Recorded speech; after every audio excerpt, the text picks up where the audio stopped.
Hello class 10th, कैसे हैं आप लोग। तो आज की इस वीडियो में हम देखने वाले हैं एक कोऑर्डिनेट ज्योमेट्री का क्वेश्चन। ठीक है, तो आइए देखते हैं क्वेश्चन क्या है।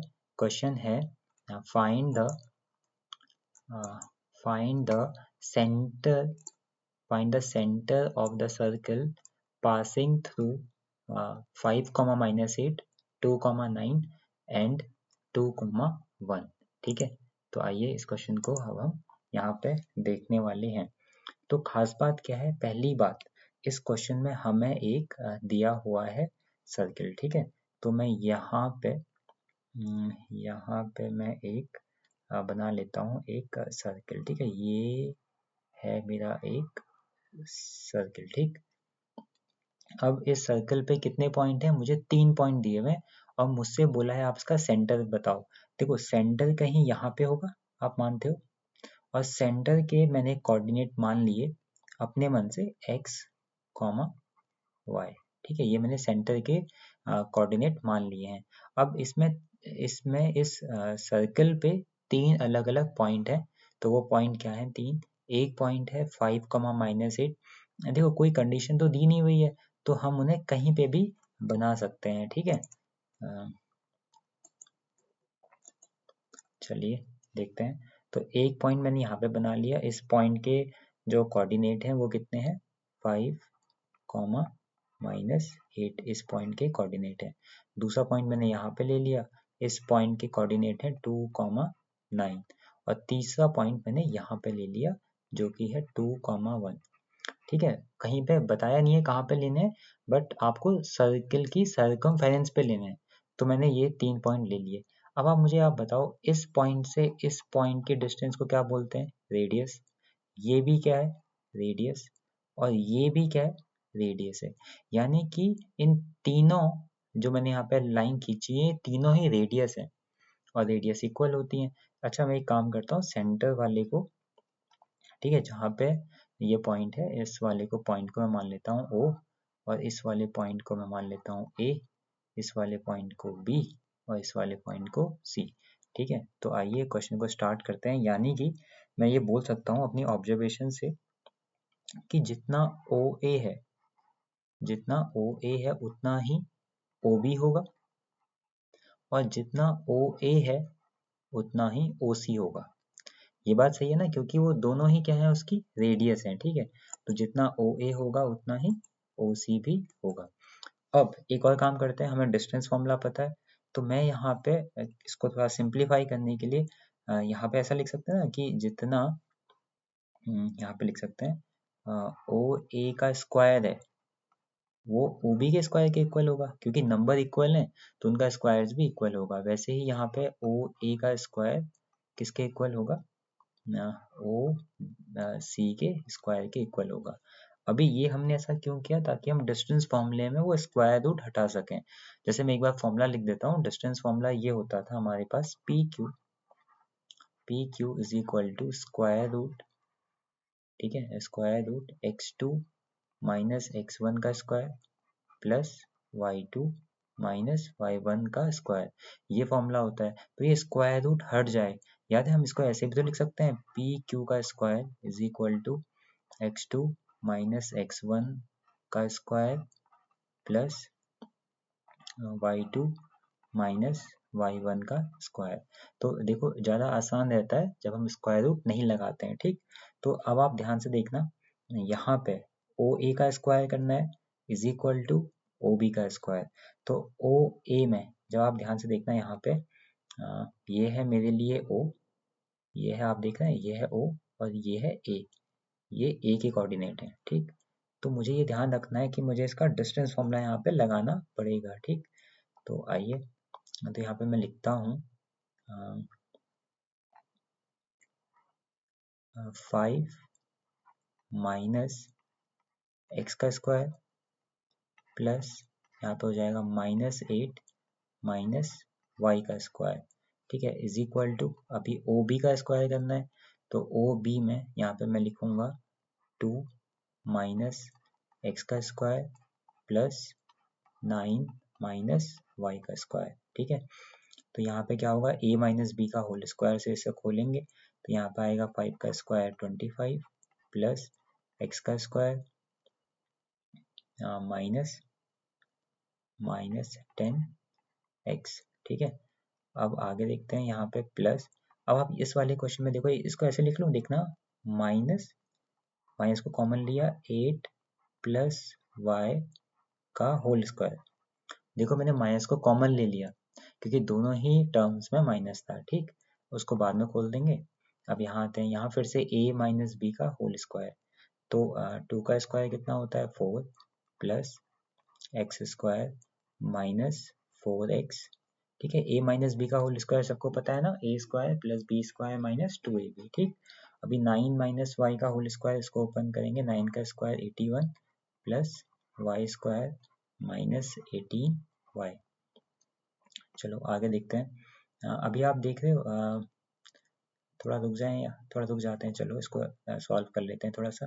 यह आएगा 25 plus x square minus 10x plus, अभी माइनस का स्क्वायर क्या होता है, माइनस का स्क्वायर प्लस हो जाता है। अभी 8 प्लस वाई का होल स्क्वायर है, तो 8 का स्क्वायर 64 प्लस वाई का square plus 16y is equal to, यहाँ आएगा 4 plus x square minus 4x plus 81। ठीक है, plus y square minus 18y, ये 18y था। ठीक है, अभी आप अगर ध्यान से देखें तो ये एक्स स्क्वायर से यहाँ पे एक्स स्क्वायर कट गया, ये वाई स्क्वायर से वाई स्क्वायर कट गया। ठीक, तो नंबर्स क्या बचे हैं वो मुझे देखना पड़ेगा। मैं थोड़ा सा इसको ऊपर कर लेता हूँ, ठीक है, थोड़ा सा ऊपर कर लेते हैं। चलिए, तो अब देखिए आप क्या बचेगा मेरे पास। ठीक है, तो यहाँ पे मैं लिखूंगा, देखो यहाँ पे एक है मेरे पास 25 और ये है 64। ठीक, देखो एक काम करते हैं, इज इक्वल टू के नीचे इज इक्वल टू, यहाँ पे पहले से है -4x, पहले से -4x है, और यहाँ से ये वाला -10x, ये वाला -10x इज इक्वल टू के उस तरफ जाके हो जाएगा प्लस का 10x। ठीक है, और x वाले हो गए, अब y वाले लिख लेते हैं, -18y यहाँ पहले से है, और ये plus 18y is equal to के उस तरफ जाके क्या हो जाएगा -16y। अभी यहाँ पहले से +4 और 81, +4 और 81 मिलके हो जाएंगे +85, और यहाँ पे है 25 और 64, जब इनको जोड़ेंगे तो आएगा +89, ये +89 वहाँ जाके -89 और इज इक्वल टू में 0। ठीक है, तो आई होप यहाँ तक कोई डाउट नहीं होगा। अब क्वेश्चन को आगे देखते हैं। ठीक है, तो यहाँ पे आएगा 0 इज इक्वल टू, ये हो जाएगा 6x माइनस 8 प्लस 6 होता है 14, कैरी गया 1, 1 प्लस 1 प्लस 1 3, 34y माइनस 4। ठीक है, तो ये मेरी एक इक्वेशन बन गई है, लीनियर इक्वेशन इन 2 वेरिएबल। ठीक है, ये पूरी इक्वेशन 2 से कैंसिल हो रही है, तो मैं इसको 2 से कर देता हूँ। ठीक है, डिवाइड, तो यहाँ पे हो जाएगा, ये पहले ऐसे लिख दूँ, 3x minus 17y minus 2 is equal to 0। ठीक है, तो ये एक मेरी पहली इक्वेशन बन चुकी है, और अब हम इससे आगे क्या करेंगे, अब हम अपनी दूसरी इक्वेशन बनाएंगे। ठीक है, अब दूसरी इक्वेशन हमारी कहाँ से बनेगी, ठीक है, देखेंगे। दूसरी इक्वेशन हमारी बनेगी, जो हमारे पास एक दूसरा जो वेरिएबल है ना, देखो यहाँ पे ये हमने लिखा था ना, यहाँ पे अगर आप ध्यान से देख रहे हैं, हमने अभी तो पहले इसको सॉल्व किया, अब हमें यहाँ से इसको सॉल्व करना पड़ेगा, यानी कि ओ ए का square is equal to O C का स्क्वायर। ठीक है, अभी हमने ओ ए का स्क्वायर प्लस ओ बी का स्क्वायर किया था, तो अब हम करेंगे ओ ए का स्क्वायर प्लस ओ ए का square is equal to O C का स्क्वायर। तो और आपको ये पता है कि जब हम ओ ए का स्क्वायर खोलेंगे तो यहाँ से तो ये नंबर आएगा, देखो जब ये पूरा का पूरा ओ ए स्क्वायर था, ये वाला जो था ये पूरा का पूरा देखो ये ओ ए स्क्वायर वाली वैल्यू, ये वाली, तो ये तो सेम आने वाली है, तो मैं यहीं से इसको कॉपी कर दूंगा और जो ओ सी का स्क्वायर है वो मुझे निकालना पड़ेगा, ठीक है। बट एक काम कर सकते हैं, दोनों ही हम दोबारा निकाल लेंगे, कोई बहुत बड़ा इशू नहीं है, ठीक है। बट फिर भी देखते हैं, ये चलिए। तो ठीक है, मैं आगे इसको निकालता हूँ यहाँ पे, ठीक है। तो 5 माइनस एक्स का स्क्वायर, मुझे ये ध्यान देना है कि अब ठीक है, ठीक, चलो। तो मैं यहाँ पे लिखूंगा, यहाँ पे आएगा 5, आपको पता है वाली लाइन तो सेम आने वाली है, तो मैं लिख दूँ 25 प्लस एक्स का square minus 10x plus 64 plus y square plus 16y। ये वाली वैल्यू तो वही सेम आनी है ना। प्रॉब्लम कहाँ आएगा पता है? प्रॉब्लम आएगा इस वाले पे, मतलब जहाँ पे हमें ओ सी का स्क्वायर चाहिए। प्रॉब्लम नहीं आएगा, हमें उसे सॉल्व करना पड़ेगा।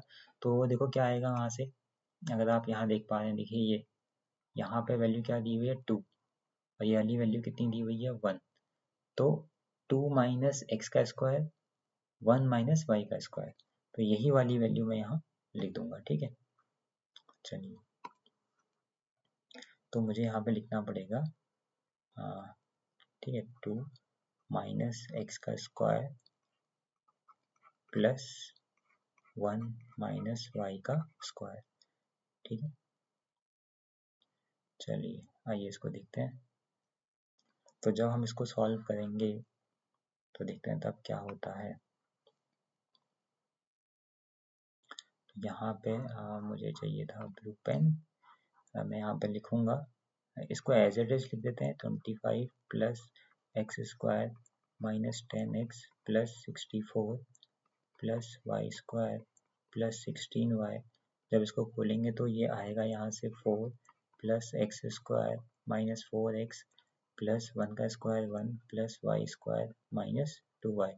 अभी आप देखो कुछ वैल्यूज ऐसी होंगी जो आपस में कट जाएंगी, एक्स स्क्वायर से एक्स स्क्वायर कट गया, वाई स्क्वायर से वाई स्क्वायर कट गया, ठीक है। तो बाकी जो बचा वो हम अपनी पॉकेट में रख लेंगे। तो यहाँ से क्या बचा, माइनस 4x, वहाँ से देखो ये माइनस का 10x, यहाँ के क्या हो जाएगा प्लस 10x, यहाँ पहले से माइनस 2y है और वहाँ से आ जाएगा माइनस का 16y। यहाँ पे देखो ये 4 प्लस 1, 4 प्लस 1 कितना होता है, 4 प्लस 1 होता है 5, और वहाँ से 25 प्लस 64 कितना होता है प्लस 89, बट वहाँ जाके वो क्या हो जाएगा माइनस 89, यहाँ पे क्या लिख देंगे हम 0। तो 0 is equal to 6x minus 18y minus 84। अगर आप देखो ध्यान से तो ये पूरी इक्वेशन 6 से कट रही है, डिवाइड हो रही है, तो हम 6 से कर देंगे। तो 6 से जब करेंगे तो यहाँ पर आएगा x माइनस 3y।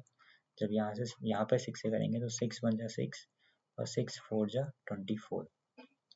तो जो हमारी इक्वेशन आई है उसको मैं यहाँ पे लिख देता हूँ, x minus 3y minus 14 is equal to 0। तो ये है हमारी इक्वेशन नंबर 2। एक इक्वेशन हमने ऊपर बनाई थी, देखो यहाँ पे ये हमारी थी एक इक्वेशन और ये है हमारी दूसरी इक्वेशन। अब इनको हमने पढ़ा है ना एक chapter pair of linear equation, तो उससे हम इसको सॉल्व कर सकते हैं। तो आप एक काम करो, देखो यहाँ पे उस पहली वाली इक्वेशन में x का कोफिशिएंट 3 है और इस वाले में x का कोफिशिएंट 1 है, तो हम इक्वेशन नंबर जो 2 है, ये जो हमारी इक्वेशन नंबर 2 है, इस इक्वेशन नंबर 2 को हम 3 से मल्टीप्लाई कर देंगे। तो पूरी की पूरी नई इक्वेशन अब क्या बन जाएगी, 3x माइनस 9y माइनस 14 3 जा 42 और 0 3 जा 0। अब इसके नीचे इक्वेशन 1 को लिख दो, 3x minus 17y minus 2 is equal to 0, ठीक है। अब हमें बस इसको सॉल्व करना है, इसको सॉल्व करके हम फाइनली अपने आंसर्स की तरफ बढ़ पाएंगे, ठीक है। तो मैं एक काम करता हूँ, इसके हमें साइन चेंज करने पड़ेंगे क्योंकि हम इनको माइनस करवा रहे हैं, प्लस है तो माइनस, माइनस है तो प्लस, माइनस है तो प्लस। ठीक है, जब सब्ट्रैक्ट करवाते हैं तो नीचे वाली इक्वेशन की हर एक साइन चेंज कर देते हैं। -9y plus 17y mean 17y में से 9y को हमें माइनस करना है, तो कितना बचेगा 8y, तो यहाँ पर आएगा 8y -42 और प्लस 2 है तो हो जाएगा -40 इज इक्वल टू 0। तो यहाँ से 8y इज इक्वल टू 40, तो यहाँ से y कितना आएगा 40/8। जब इसको हम इससे कट करेंगे तो y कितना आ जाएगा 5, तो y की वैल्यू आ गई है 5। अब y की वैल्यू 5 किसी भी एक इक्वेशन में पुट कर सकते हैं, तो मैं पहली वाली में पुट कर रहा हूँ, यानी कि x minus 3y minus 14 is equal to 0 इसमें। तो x माइनस 3y की जगह पे 5 minus 14 is equal to 0, x minus 5 3 जा 15 minus 14 is equal to 0, x minus 29 is equal to 0। तो x की वैल्यू कितनी आ गई, सही क्या ना मैंने, हाँ ठीक है। तो हमें वो कोऑर्डिनेट बताने थे सेंटर के, तो x वाला कोऑर्डिनेट कितना आया 29, y वाला कोऑर्डिनेट कितना आया 5। यही हमारा इस वाले क्वेश्चन का फाइनल आंसर है। ठीक है, ये हमारा फाइनल आंसर है इस क्वेश्चन का। तो आई होप आपको ये क्वेश्चन समझ में आया होगा। ठीक है, ऐसी ही वीडियोस के लिए आप हमारे साथ जुड़े रहें। मिलते हैं आपसे किसी और वीडियो में, तब तक के लिए गुड बाय।